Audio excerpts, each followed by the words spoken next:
Good morning mga Inday! Welcome back sa ating channel, and it's me again, Inday Boryat. It's another day and another blessed day and another wonderful day mga Inday.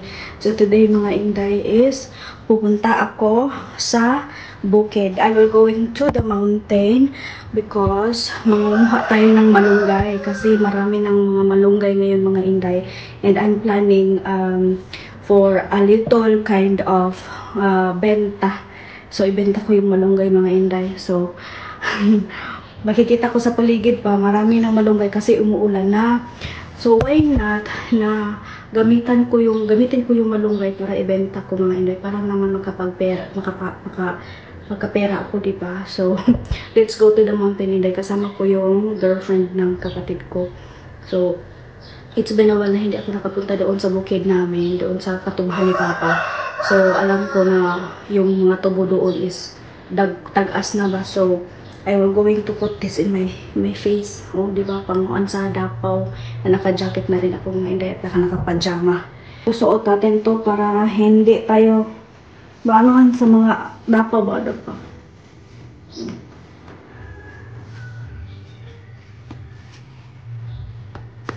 Medyo malaya yung bukid naman mga Inday at mainit dito.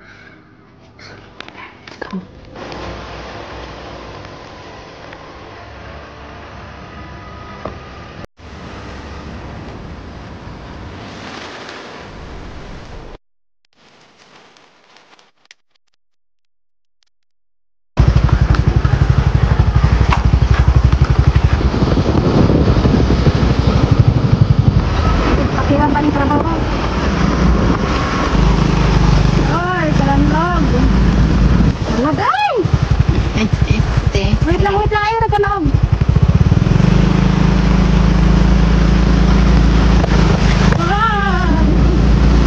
Basta ako.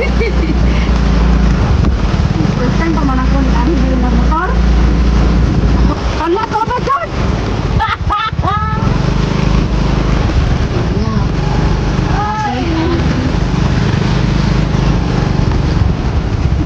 Ay, munaog din dito te.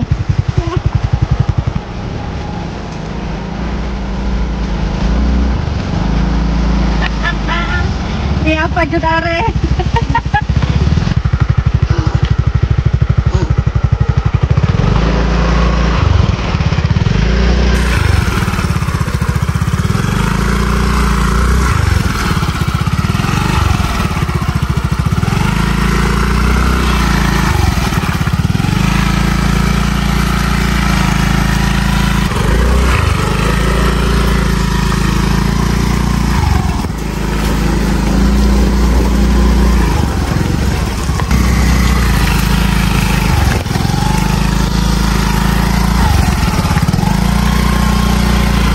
Ito na mga Inday, iniwan ko na lang yung motor doon, no?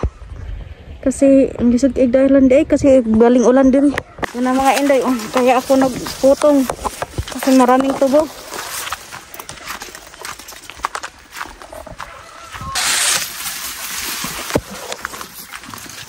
Ayan na, maraming malunggay.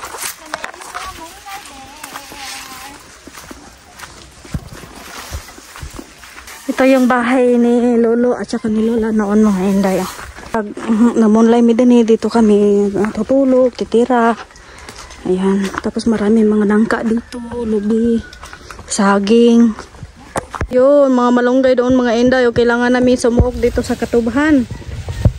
Ito dito mga Inday, yun yung tabay namin, dyan kami umiinom dati. Ngayon ako, pugaw na. Ayun, mga kalamunggay dito, kailangan talaga namin sumunod sa katubahan. Pero na, napasubok ako dito mga Inday. Ganito talaga pag magsisimula tayong magnegosyo.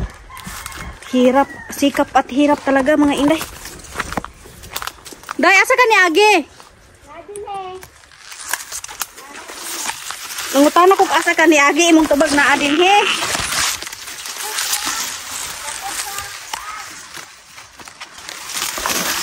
Rotoy, kadaghan naman ng dapaw. Asa naman ka ni Age? Ha? Saan kaya sa dumaan dito mga Inday? O, tingnan nyo. Saan kami doon? Adire. Na diri. Asa ka ni agi? Kani akong gipunduhan? Na mahadlok mo ko anig mga kuan ko oy.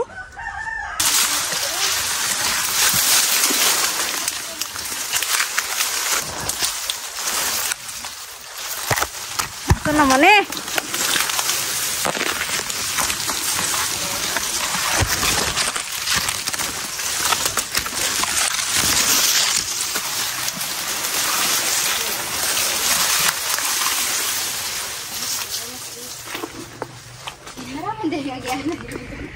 Ay naman day agianan diri kigoy man kaday oy. may daan pala dito oh. Kigoy jud kaday oy. Ito ang buhay sa probinsya, kailangan magsikap, magtiyaga, magpursige. Kahoy naman ito mga kalamunggay dito day, hindi naman tayo makaabot day. Tingnan nyo pa ako mga inday oh. Yung kati-kati ko dito ba? Gamitin mas kasi magkuha ko. Sige, isulod muna natin. Aray. Mga malalaki na to mga malunggay namin dito mga inday. Kasi bata pa ako, may malunggayan na kami dito. Pero danlog na sa kong tiil. Ala! Ama! Out ba? Danlog kay kong tiil.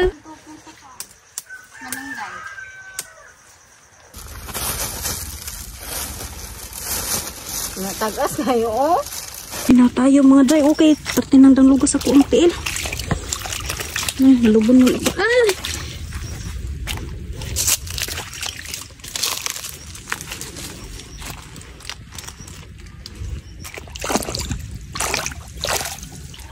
Malalim ya ito mga inday. Malalim to dito. Muntik na ako mahulog dyan oh. Sa may tubig. Hindi ka na maagay. Oh, malalim man dyan yan. Hindi mainday. Malalim yan. Out balance ako. Yung nanghinaw ko. Dito oh. Out balance ako mga inday. Malalim man na dyan oh. Naisip ko yung cellphone ko at saka yung bag ko. Kasi may dala akong bag. So, hapit na talaga ako madisgrasya. Anong tawag sa inyong gulay na ito mga inday oh. Masarap ito adubuhin, di ba day? Yup. Kulitis man ay kulitis. Oh, kulitis tawag din sa amin. Anong tawag sa inyo nitong Pitsayas. Kapayas? Pitsayas. Pitsayas? Oh. Ano ba ang pitsayas na yan? Oy, asa magkakakuha ng ngalan na? Makatin, inday, oh, nangangati na siya. Ako, hindi ako makatouch ng ganito mga inday kasi yung kamay ko nangangati pa din. Oh. Sige, walay ko an. Oh, tingnan nyo. Tanglad yan. Tanglad. Puro ako kabantay direct tanglad. Alam nyo mga inday, nakauwi na kami dito galing doon sa bukid, nanguha ng malunggay. Ito yung mga malunggay mga inday, hinaharos ko na. Tapos hindi ko akalain na mapapasubok yung ano ko. Teka lang, anong kalamunggay po ko nako dali ay samok.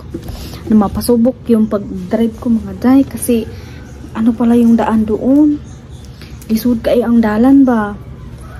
Pero carry lang basta kay mga nabuhi, maghanap buhay tayo mga inday. Ganun talaga kahit lisod ang dalan, tatahakin. Alam niyo mga inday, ang dami kong malunggay na kinuha. Kasi lulutuin ko to. Tapos magninegosyo ako mga inday, magbibenta ako ng sarili kong product. So ito, test pa lang to mga inday kung anong resulta ng produktong ito na gagawin ko. Day o mga lamok day. Kain talaga siya ng kain sa aking balat. Oh, kain. Hala ni kain na talaga siya ng maayo mga inday. Oh. Papatayin ko na ito pag nabusog ito. Yung tiyan niya o palaki na yung tiyan niya. Busog ay mga day. Oh. Makulimlim na naman dito sa amin mga inday kakahapon. Grabe ang lakas-lakas ng ulan kahapon dito mga inday. Tapos yung mga mais na tinanim doon na bahaan. Yung palengke namin dito mga inday bumaha. Tapos doon sa balita sa Cebu na may bagong kasal na anod daw sa baha. Bagong kasal at saka isang bata na anod sa baha. Sobrang lakas-lakas ng ulan.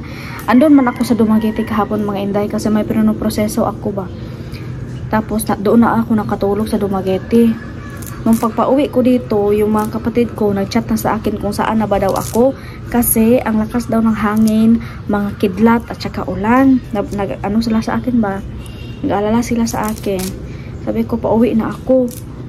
Doon, nagsimula na yung malakas nga ulan mga inday sa palengke na namin. Hanggang dito sa bahay, ang lakas-lakas talaga ng ulan. Bumaha pa doon sa merkado namin mga inday. So, ngayon, makulimlim naman yung paligid. Maulan na po ni. Tingnan nyo yung kilikili ko mga inday. Na, sinunod ko naman yung mga sabi na mag-tawas, deodorant, Rexona. Sinunod ko yung mga inday pero mas lalong bumaho yung ilik ko. Hindi ako nag-a-apply ng mga any deodorant or tawas mga inday. Mabasa na talaga yung kilikili ko pero hindi mabaho. Ngayon, pag nawala na yung baho mga inday, bumaho yung kilikili ko. Mabaho na yung kilikili ko. So, nag-stop ako. Sabi ng friend ko, mag-gori daw yung i-apply ko. Natatakot na ako mga inday kasi pag nag-a-apply ako, mas lalong umiitim yung ilok ko, yung kilikili ko. Nung isang araw mga inday, bumiyahe ko papuntang Dumaguete. So, magsasakyan lang sana ako. Mag-drive ako ng sasakyan ba itong sasakyan ko sa likod. Pero na ano ko ba, nag 50-50 ako kung mag-drive pa ako ng 3 oras straight. At wala akong kasama. Yung paggabi na yun mga inday, before ako magbabiyahe padong Dumaguete, naka-decide na talaga ako na magsakyanan lang, magdadrive lang ako mga inday. Pero kinaumagahan kay nanaginip ako, masama yung panaginip ko na may malaking truck daw na bumangga sa akin. So ayun, naano na ako mga inday, nagduha-duhan ako kung magmotor, mag-drive ako ng sasakyan or mag-commute na lang. So ang timing kasi yung asawa ng kapatid ko is pabalik ng Dumaguete, magmumotor siya. So naka-hitch na lang ako mga inday. 3 hours yung biyahe namin pagpuntang Dumaguete. Pasakay ako ng pasakay, ug kaayong ang line na kayo ko ang hawak. Yung baywang ko mga inday ba, napaka sakit na. Tapos pagdating ko sa Dumaguete, dumiretso ako sa BDO kasi may transaction ako sa BDO ba. Kasi yung BDO mga inday, palaging tumatawag sa akin yung BDO. Tapos may concern din ako kasi na-trending ba mga inday ba na nung 200,000 niya nawala sa BDO. Tapos binabasa ko yung mga comment na inside job daw, ganun, nawawala yung pera, na may kumuha sa pera, na hindi naman siya ang nag-withdraw yung may-ari. Nag-transact ako online, pero hindi ko makuha yung pera sa BDO. May konti man akong pera na saving sa BDO mga inday. Gusto ko sana siyang kunin para i-invest ko ba. Hala ka, hindi ko man makuha yung pera mga inday, hindi ko man ma-transfer online. So, ayun na, bumiyahe ako kahapon patungo ng BDO. Kasi, plano ko din mga inday na kunin ko na lang yung pera doon sa BDO. Kahit na maliit lang yun, pero pinaghihirapan ko yun. Ibalhin ko na lang sa ibang bangko ba. Or kunin ko na lang kasi natatakot ako na baka wala na nga akong pera, mawala pa. So, yung mga yung kinuha ko yung maliit ng natira sa BDO ko doon, tapos transfer ko, tapos yung iba ininvest ko. So, sana yung ina-investan ko mga inday is tatagal pa yun para naman tayo may income din tayo ba. Kasi nasasayangan kasi ako kapag natutulog lang yung pera kahit na maliit pa yan, tapos hindi gumagalaw, hindi naghahatag sa'yo ng interest. Kasi yung BDO, ang liit lang ng interest doon. Yung tricycle na sinakyan ko mga inday, pasakay pa lang sana ako, binungguan ng sasakyan sa likod. So natumba ako sa loob kasi nga yung tricycle na sinakyan ko na pasaka sana ako, binungguan. So naganoon ako, natumba ako sa likod. Wala naman, mabut na lang yung driver ng tricycle ba, mabutan lang, mabait. Tapos yung nakadrive sa sasakyan, wala lang din. Sabi ko, ay buti na lang na hindi ko nagdala ng sakyanan ng sasakyan kasi sa Dumaguete napaka-traffic, lalo na doon sa part ng Union Bank papunta ng market. Napaka-traffic mga inday, kaya sabi ko sa liko, buti na lang hindi ako nag-drive. Ganito talagang buhay mga inday. As a single, kailangan nating kumayod na magkaroon ng pera para hindi tayo aasa sa iba. Wala naman akong pag-asahan kahit na noong kami pa ni Eric, hindi man ako umaasa sa kanya. Maasa ako sa sarili kong sikap mga inday. Sa lahat ng malunggay na kinamparan ako mga inday. O ako lang lahat niya nagkampad. Ang dami-dami, ang tagal kong natapos. Maraming nagtatanong sa akin mga inday ba kung bakit hindi daw ako bumalik sa pagturo. Teacher naman ako. Alam niyo mga inday, pinipili ko nga ito na lang yung gawin ko na maging maging self-employed, kasi ang nakagandahan kasi dito mga inday is hawak ko ang sarili kong oras. At kapag kasi nagtatrabaho ako sa iba, parang binabayaran na yung oras ko mga inday. So ayun, hindi ko hawak ang oras ko kapag nagtatrabaho ako. Iba kapag ako lang isa, tapos kung ano-ano man yung mga diskarte, ganun mga inday. Okay lang ako, masaya lang ako na sa ginagawa ko kahit na wala pa akong stable na income, pero masaya ako sa mga ginagawa ko mga inday. Ito talagang produkto na gagawin ko mga inday is made from the heart talaga. Pwede na po yung malunggay ko at saka yung iba ko pang lulutuin, at dito ako magluluto sa maliit kong kalan. Ayun mga inday, so natapos na ako magluto sa aking malunggay at nagre-repack na kami ngayon, at may bumili agad sa akin mga inday, may benta agad ako. Ito po inday, mayroong nag-order sa akin. may nag-order na agad sa akin. So kung gusto niyo mag-order, napakamura lang po ito. Ayan. Introducing the first crispy malunggay in Negros Oriental.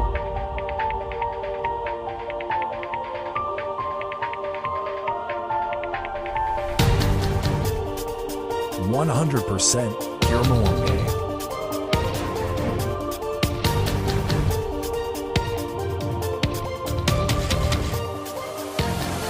Order now.